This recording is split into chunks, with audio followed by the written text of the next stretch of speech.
이 암호화폐 실명제 전환이 지금 이게 실시가 된 지 이제 뭐 2달 차인가요? 한 달 한 반 정도 됐죠. 거의 뭐 2달 차인데 이게 실제로 좀 이 실명 확인이 20%대밖에 안 된다고 하는데 의미가 없네요. 네, 뭐 글쎄요, 이제 뭐 예상보다는 그 실명 확인이 좀 너무 적죠. 네, 근데 이제 그거는 이제 제가 보기에는 뭐 너무 당연한 것 같고요. 어떤 의미? 그 이제 이미 이제 그 우리 암호화폐 거래소에 들어올 사람 이미 다 들어와 있고, 그렇죠. 그다음에 이제 기존에 이미 들어와 있는 분들도 이제 뭐 굳이 왜냐하면 이제 아시겠지만 실명제 확인을 왜 하냐면 신규 자금을 입금할 때, 그렇죠. 이제 실명 확인이 안 된 거는 출금은 허용됩니다. 출금은 되지만은 이제 신규 자금 입금은 반드시 실명 확인을 거친 거에 한해서만 하도록 돼 있고, 그렇기 때문에 뭐 기존에 이미 들어와 있는 사람은 충분히 투자금을 이미 충분히 넣었단 말이에요. 이제 빼면 뺐지 더 이상 집어넣을 게 없고, 거기다 또 이제 그 설상가상 우리 또 암호화폐 시장이 또 지금 침체, 그렇죠. 네, 그러니까 뭐 어떤 롤러코스터를 안 타고 안정화 표현하시는 게 낫지 않을까요? 네, 안정화 어쨌든 뭐 그렇죠. 안정화 당분간이겠지만 제가 보기에는 이제 또는 이제 관망, 그러니까 시장이 이제 관망하기 때문에 또 예상보다는 적게 또 신규 계좌 개설이 잘 안 되고 있고, 그래서 아마 그런 것들 때문에 그 좀 실명 전환이 좀 낮지 않나 보고 있습니다. 이게 좀 복합적으로 연결된 것 같아요. 그러니까 지금 은행에서 계좌 발급 시스템까지 다 만들어 놓고 신규 계좌 계약은 거래소와 아직 체결하지 않고 있다고 하는데, 이제 뭐 이런저런 소식 통해서 들리는 얘기 들어보면 뭐 암묵적으로 은행이 신규 계좌 개설을 하지 않도록 종용하고 있는 것도 좀 있다. 이제 이런 얘기도 있거든요. 이제 그러다 보니까 그러면 이런 거죠. 거래소 시장에 신규로 계좌를 만들어서 들어와야 되는 사람들이 없다 보니까 지금 그 거래소에 이미 말씀하셨던 것처럼 계좌를 트고 앉아 있는 사람들은 그동안 이 가상화폐가 이 변동성이 있지만 어쨌든 결국 어떤 한 지점으로 수렴되어 가면서 이 곡선을 그리고 있단 말이죠. 그러다 보니까 떨어져도 그렇게 민감하지 않고요. 올라도 뭐 그렇게 또 화들짝 이러지도 않는 상황이죠. 근데 거기다가 이제 지금 이러저러한 규제라든지 아직 갈 방향에 대한 게 명확하지 않다 보니까 가격도 그냥 이렇게 그러니까 신규 투자자에 대한 유입도 적고 신규 투자자 유입이 없으니까 당연히 가격에 대한 요동도 줄어들 수밖에 없죠. 안에 있는 사람만 하게 된다 그러면. 그러니까 이게 좀 복합적으로 연결된 것 같아요. 그러니까 실명제를 하게 된 이유는 우리 부정적인 측면을 좀 관리하고자 하는 목적이잖아요. 근데 이제 그 실명제를 하면서 마치 실명제를 하니까 불법 자금들이 안 들어오게 됐다라는 쪽으로 이게 얘기가 되는데 사실 그거는 좀 다른 얘기인 것 같아요. 그렇죠. 이게 왜냐면 부작용이 생기고 있어요. 이게 신규 계좌 발급이 어려우니까 뭐 대행을 하기도 하고 충분히 그렇죠? 뭐 충분히 나올 수 있는 방법이고요. 어쨌든 뭐 이제 신규 계좌 개설이나 또는 이제 뭐 다른 이유로 실명전을 못하는 사람들이 결국은 이제 뭐 기존에 이미 계좌 가지고 있거나 실명제 한 사람들 뭐 계좌를 빌려서 한다거나 사실 그거 다 불법이거든요. 이제 뭐 구매 대행을 한다거나 이런 것들. 뭐 예전에는 사실은 이제 그런 것들이 보통 보면 우리 이제 선물 옵션 그쪽에서 많이 좀 성행을 했었습니다. 그 다음에 우리 이제 옛날 FX 마진이라는 것도 상당히 성행을 했었고 문제가 많았죠. 그래서 이제 이것도 사실은 미리미리 대비를 안 하면은 문제가 될 소지가 큽니다. 그렇죠. 이런 건 어떻게 미리미리 대비를 할 수 있을까요? 글쎄 이제 뭐 빨리 어쨌든 뭐 일부나마 제도화, 그렇죠. 빨리 이거를 이제 음지에 있던 거를 양지로 끌어들여야. 사실은 그 선물옵션 쪽에서도 뭐 대행이 굉장히 성행했었는데 뭐 여러 가지 이제 규제가 좀 강화되고 이제 뭐 하다 보면은 그게 좀 요즘은 약간 좀 없어진. 근데 저는 이 실명제보다 더 지금 묶여 있는 건 신용카드인 것 같아요. 그러니까 지금 전 세계적으로 카드로 암호화폐 구매하는 걸 다 막아놨기 때문에. 그러니까 기존의 은행에다가 돈을 넣어서 코인을 구매하는 거는 어쨌든 복잡하고 어려운 일인데 신용카드로 그냥 샀었단 말이죠. 작년까지만 해도. 그러니까 그 수요가 일단 줄어든 게 가장 크죠. 지금 이제 우리가 그 실명 전환율에 대한 얘기를 하고 있지만 사실 그 얘기를 하게 되는 근저는 이 실명 확인율이 떨어지는 이유가 암호화폐 부정적인 측면을 노렸던 사람들이 안 들어오기 때문인 건지 뭐 이제 이런 얘기들을 하는 건데 사실 그거보다 더 큰 건 뭐 유럽발이나 뭐 영국, 프랑스나 미국 쪽에서 신용카드로 구매하지 못하게 함으로 인해서 투자가 못 들어온 것. 또 하나 페이스북에서 코인 자체에 대한 광고를 못 실게 하는 상황. 그렇죠. 이 두 가지가 저는 가장 크다고 봐요. 그러니까 실명 전환율은 사실 이 전체 글로벌하게 판이 짜져 있는 상황에서 그렇게 큰 영향을 준다고 생각하진 않아요. 오히려 이 부분은 조금 이제 우리 장애물이죠. 이걸 뭔가를 활성화하거나 이제 뭔가 접근하는 데 있어서의 장애물 정도인 거고, 지금 뭐 어제자로 제가 확인한 거로 보면 이제 지금 전체 거래 비중이 일본이 한 57%, 미국이 한 20 몇 %, 우리나라 9%예요. 그러니까 이런 퍼센테이지에서는 물론 10%도 9%도 작은 건 아니죠. 9% 적은 수치는 아닌데, 이제 우리나라 실명제 때문에 뭐가 이제 가격에 문제가 있다, 이제 이런 식으로 바라보는 건 좀 문제가 있죠. 그러니까 기사가 나가는 것도, 그러니까 이제 언론상에서 다루어지는 것도 사실은 이제 쓸 수 있는 내용이 그거니까 이제 자꾸 그렇게 되고 있는 거지.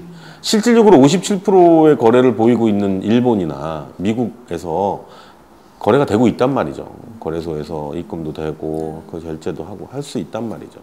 근데 9%에 해당하는 우리나라에서 어떤 일이 벌어지는 것 때문에 나머지 91%의 시세가 달라지진 않아요. 그러니까 기사의 방향이 좀 잘못된 거죠. 우리나라가 이랬기 때문에 이렇다. 그러니까 미국 매체에 이런 기사는 났어요. 얼마 전에도. 한국에서 이제 공무원들에게 거래를 못하게 했다고 이제 기사가 났단 말이죠. 그거가 시세에 영향을 미치지는 않는다는 거죠. 우리나라에서 벌어지는 게. 근데 이게 사실 보면은 암호화폐 특성을 생각을 해보면, 아니 굳이 내가 거래소를 거쳐서 거래를 할 필요가 있어? P2P 요거는 어떻게 보면 될까요?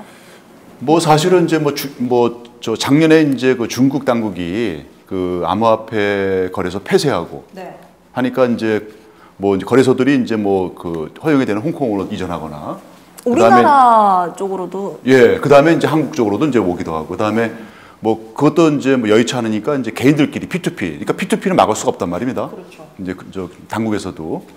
근데 이제 중요한 거는 이제 P2P 거래가 어떤 또 플랫폼이 있어야 되거든요. 제가 알기에는 이제 아마 중국의 거래소들도 그 P2P 플랫폼을 좀 만들었다 그러더라고요. 네, 뭐 그 정도면은 좀 안심할 수 있겠죠. 이제 일종의 어떤 에스크로우 기능을 가지고 있으면서. 네. 근데 개인들이 직접적으로 P2P 하는 거는 상당히 좀 위험하죠. 네, 위험합니다. 많이 위험하죠. 네. 우리나라도 솔루션이 있습니다. 그러니까 P2P 거래할 수 있는 솔루션이 나와 있고, 그래서 올해 1월에 이 폐쇄 얘기가 나왔을 때 그 배너 광고가 한때 많이 나왔었죠.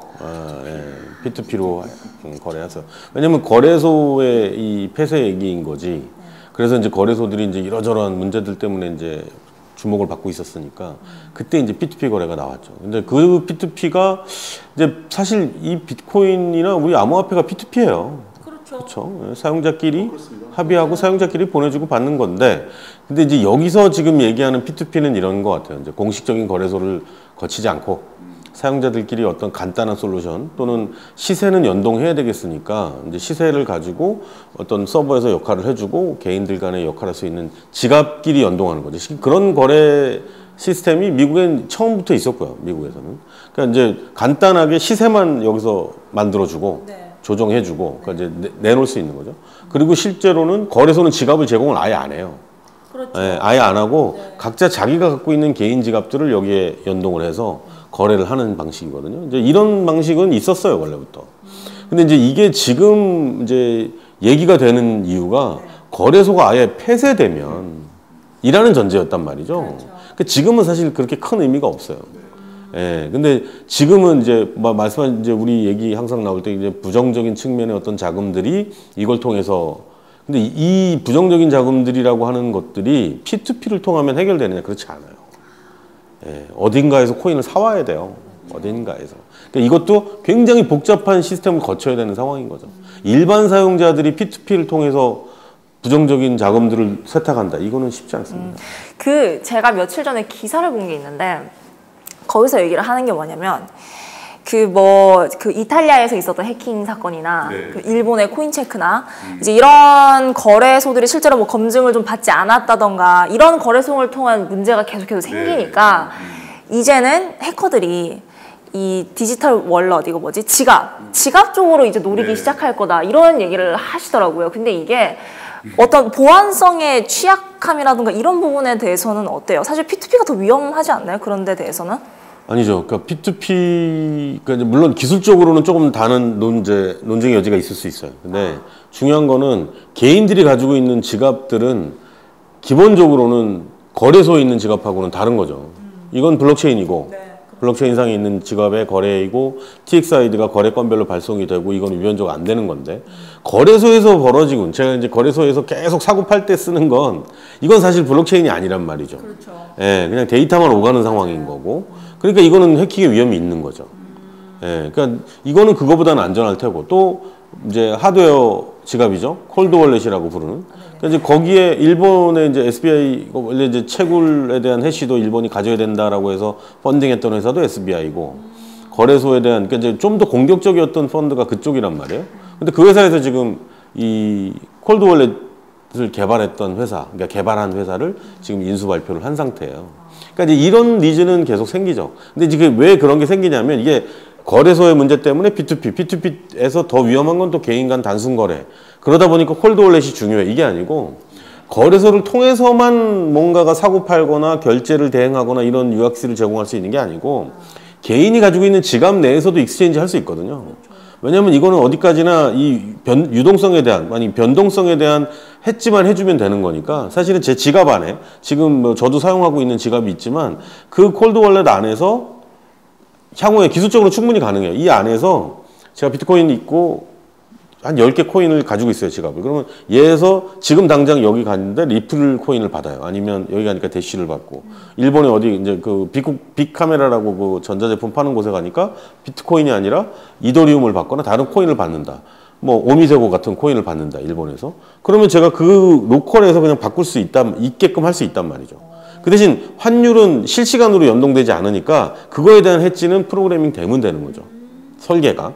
그렇게 하는 니즈들도 있단 말이죠. 그러니까 이런 부분들은 개인이 어쨌든 개인 중심의 사용자 합의 알고리즘이니까 그 안에서 그 지갑에 대한 효용도 커질 것이고 그러니까 P2P 거래의 원래 출발이 이 코인이니까 그렇죠. 예, 그것이 고도화될 수 있는 하나의 분야 또는 방향 이제 이렇게 이해하면 좋지 않을까 싶어요. 네. 뭐 아까도 잠깐 언급을 하시긴 하셨는데 은행들 태도가 조금 소극적이에요. 뭐 아까 뭐 신규 계좌 발급 얘기도 좀 그렇고 뭐 당분간 암호화폐 거래소와 계약할 생각이 없다. 은행들이 왜 이렇게 몸을 사리는 거예요? 그 사실 이제 우리 보면은 이제 금융당국이 이제 하는 이제 일종의 이제 세 가지 방식이 있습니다. 우선 법률이 있고요. 네. 그 다음에 이제 우리 금융당국의 어떤 이제 수장이나 간부들이 발표하는 게 있고.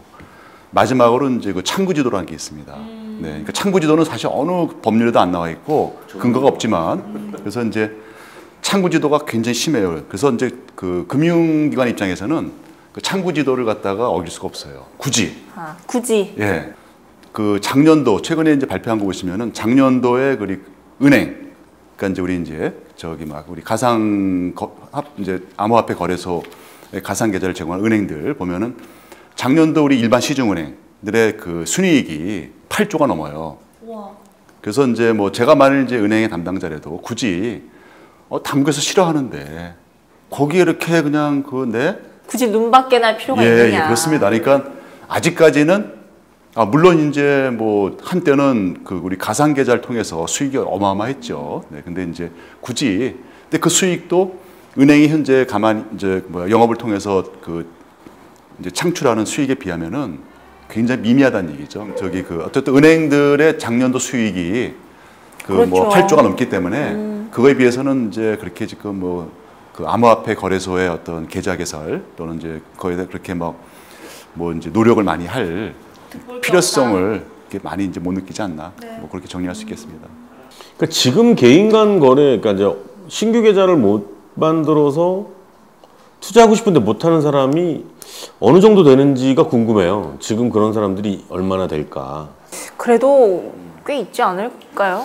글쎄 뭐 이제 아시겠지만은 이게 이제 작년 12월, 11월 그 다음에 이제 금년 1월 이런 어떤 분위기가 아니면은 계좌 개설을 갖다가 막 신규로 하고자 하는 수요가 그렇게 많지는 않을 것 같은 게. 그렇죠. 이게 귀찮으니까 안 할 것 같아. 뭐 그런 것도 있고요. 뭐 이제 아무래도 이제 시장이 좀 관망세, 그렇죠? 뭐 지금 계좌 개설 들어가봤자 뭐 크게 재미 볼 것도 없고 뭐 가격이 계속 뭐 우리 비트코인만 보더라도 뭐 1,000만 원에서 1,200만 원 사이에서 그냥 움직이니까. 네. 그러니까 뭐 큰 매력을 못 느낀다. 투자자 입장에서는 그런 것이 많이 작용하지 않을까 싶습니다. 네, 뭐 알겠습니다. 오늘 이렇게 좀 암호화폐 실명제 뭐 이후 변화에 대해서 얘기를 좀 해봤는데 정리 멘트 한마디씩 부탁을 드려보겠습니다.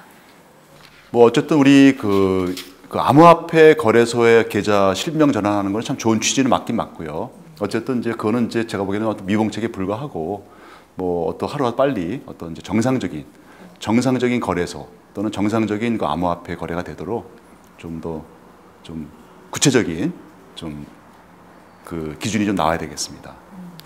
대표님? 실명 전환이 빨리 될 수 있도록 시장의 그 동기가 나오기를 기대를 합니다. 시장의 동기가 나오기를 기대를 해보겠습니다.